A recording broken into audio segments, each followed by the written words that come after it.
Depuis 2016, le collectif Santé Chablais réfléchit à une nouvelle organisation des soins sur le Chablais, en particulier pour faire face à la démographie médicale, puisque dans certains secteurs, dans certains territoires, beaucoup de médecins seront en retraite d'ici quelques années, et on sait que les nouveaux arrivants dans notre territoire ont beaucoup de difficultés déjà à trouver un médecin référent.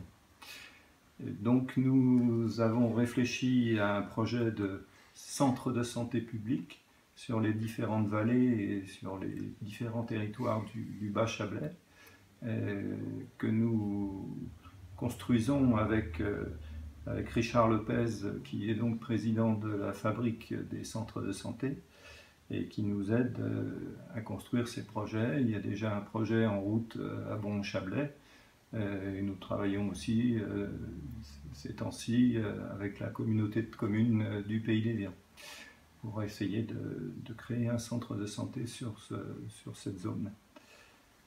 Donc Richard, tu peux peut-être nous faire un petit point sur la situation démographique médicale sur le Chablais.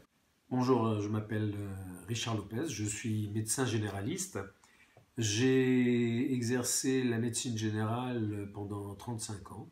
J'ai été directeur de la santé de grandes communes de la région parisienne et j'ai exercé la médecine générale sur mes 3 dernières années d'activité en Saône-et-Loire, dans un territoire à la fois rural et urbain.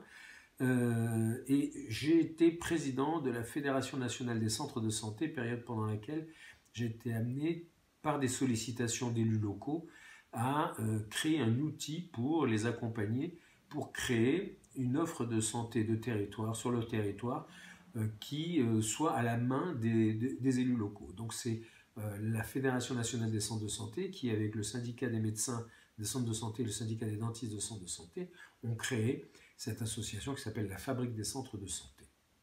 Je peux aborder cette question de la démographie médicale pour répondre aux besoins d'une population d'environ 140 000 habitants, 141 000 habitants, qui est en augmentation plus d'ailleurs.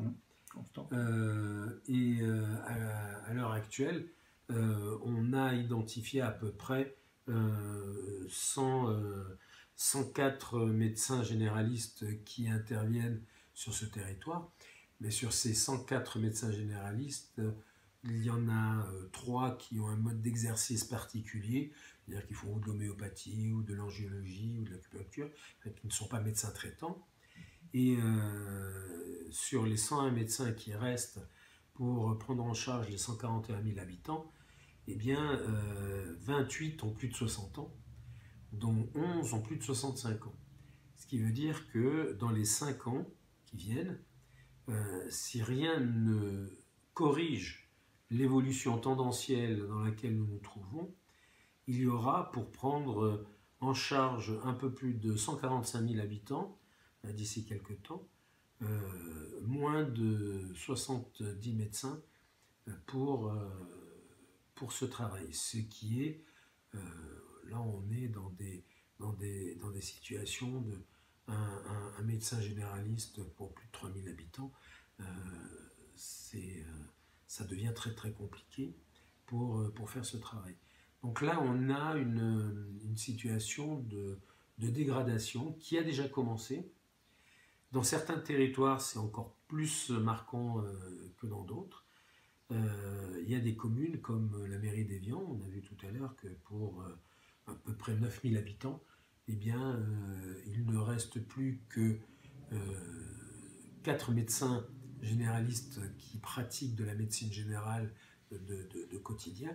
Et sur ces 4 médecins généralistes, 2 sont en dépassement de tarifs, sont en secteur 2.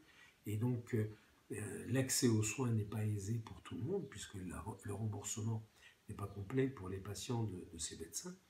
Donc, ça accentue en plus les inégalités sociales qui viennent se greffer sur les inégalités territoriales d'accès aux soins.